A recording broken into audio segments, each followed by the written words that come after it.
Hi everyone, welcome to our online course. आज हम advanced English में कॉन्वर्सेशन फिलर्स करेंगे। What do I mean by conversation fillers is that ये आपकी conversation को हेल्प करता है कि ये ज़्यादा से ज़्यादा फ्लुएंट हो, ज़्यादा से ज़्यादा स्मूथ हो। जो ब्रेक्स आते हैं, नेचुरल पॉजेज आते हैं, उसको ये फिल करता है।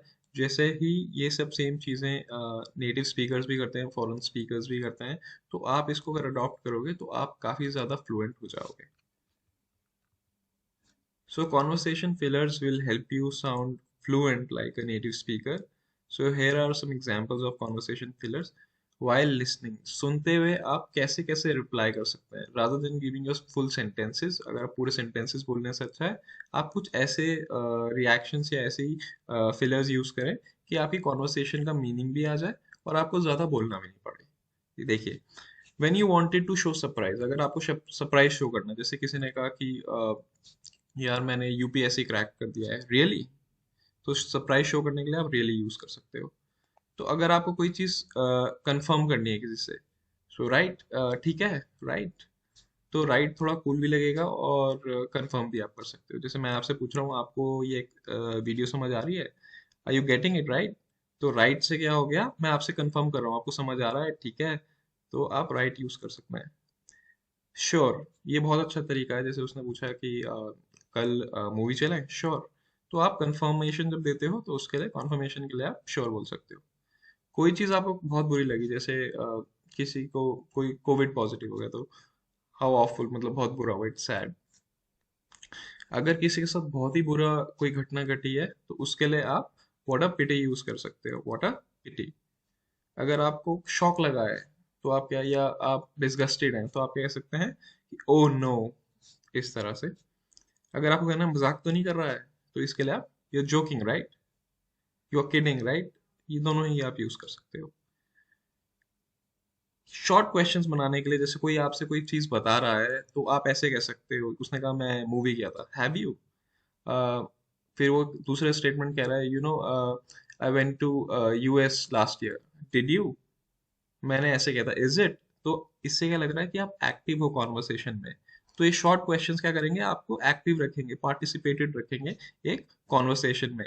तो अब have you, did you, is it से आप क्या कर सकते हो, शॉर्ट क्वेश्चंस बना सकते हो।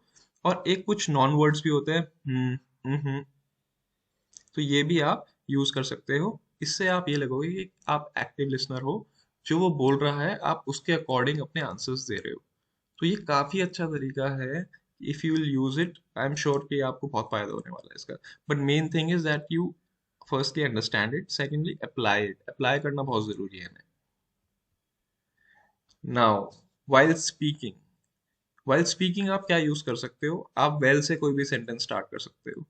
Well, talking about conversation fillers, देखिए, तो क्या हुआ, मेरे को एक स्पीकिंग में हेल्प मिल गई।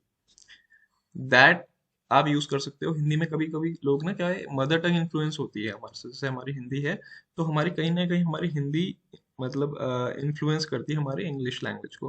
तो वो कोई गलत बात नहीं है, मदर टंग इन्फ्लुएंस बोलते हैं उसे। सो आप उसकी जगह क्या कर सकते हो कि आप उन वर्ड्स को रिप्लेस कर सकते हो। अगर आपकी कॉन्वर्सेशन में कभी की आता है हिंदी का, तो आप उसको दैट से रिप्लेस कर सकते हो। अगर आपका तो आता है कभी कॉन्वर्सेशन के बीच में, आप उसको सो से रिप्लेस कर सकते हो। अब है लेट मी थिंक। अगर आपसे किसी ने क्वेश्चन पूछा और आप मतलब सेंटेंस का आप जल्दी से फ्रेम नहीं कर पा रहे हो, so officially you can by time by saying let me think. तो आप ऑफिशियली टाइम बाय कर सकते हो। ऐसा जरूरी नहीं है कि किसी ने आपसे कुछ पूछा है तो आपको एकदम ही आंसर देना है। You can officially by time by saying let me think. I mean आप यूज कर सकते हो। जैसे कभी कभी कुछ लोग मतलब बोल निकल जाता है लोगों का बीच कॉन्वर्सेशन में, इंग्लिश कॉन्वर्सेशन में। तो मतलब की जगह आप आई मीन यूज कर सकते हो। आई मीन का मतलब है एक्सप्लेन करना। See, I mean to say that conversation fillers will really help you to boost your fluency. अगर उसके बाद भी कोई नहीं समझे तो उसके फर्दर एक्सप्लेन करने के लिए आप व्हाट आई मीन यूज करोगे। सी, व्हाट आई मीन इज, तो दोबारा एक्सप्लेन करने के लिए आप व्हाट आई मीन यूज कर सकते हो। एक और बहुत अच्छा टूल है यूनो। आप कोई भी सेंटेंस, कोई भी चीज आप यूनो से स्टार्ट कर सकते हो। You know, I am planning to go to London this year. You know, I have started this NGO. So you know से आप कोई भी सेंटेंस स्टार्ट कर सकते हो, right. Okay, instead of actually, बहुत लोग एक्चुअली से स्टार्ट करते हैं। एक्चुअली बहुत अच्छा वे नहीं है कोई भी सेंटेंस स्टार्ट करने का। उसकी जगह आप क्या कह सकते हो, so instead of actually you could say what I want to say is, the point I want to make is, the basic idea is, the fact of the matter is. ये चार चीजें आप यूज कर सकते हो। कभी कभी हम अपने टॉपिक से भटक जाते हैं, तो अगर आप स्वे हो गए या भटक गए हो टॉपिक से, तो टॉपिक पे वापस आने के लिए आप ये कह सकते हो, so coming back to our topic. तो ये बहुत अच्छा तरीका है अपने कॉन्वर्सेशन को फोकस करने के लिए। और लास्ट चीज, कभी कभी ऐसा हमारे साथ हो जाता है कि हम हमारे पास ना कोई वोकैब जो है हम भूल जाते हैं, या एग्जैक्टली पर्टिकुलरली वो वर्ड नहीं मिलता। तो उस समय एम्बैरस होने की बिल्कुल जरूरत नहीं है। बहुत अच्छा तरीका है। What's the word for it, what's the word for it, okay, अगर याद नहीं तो ओके, मूविंग ऑन।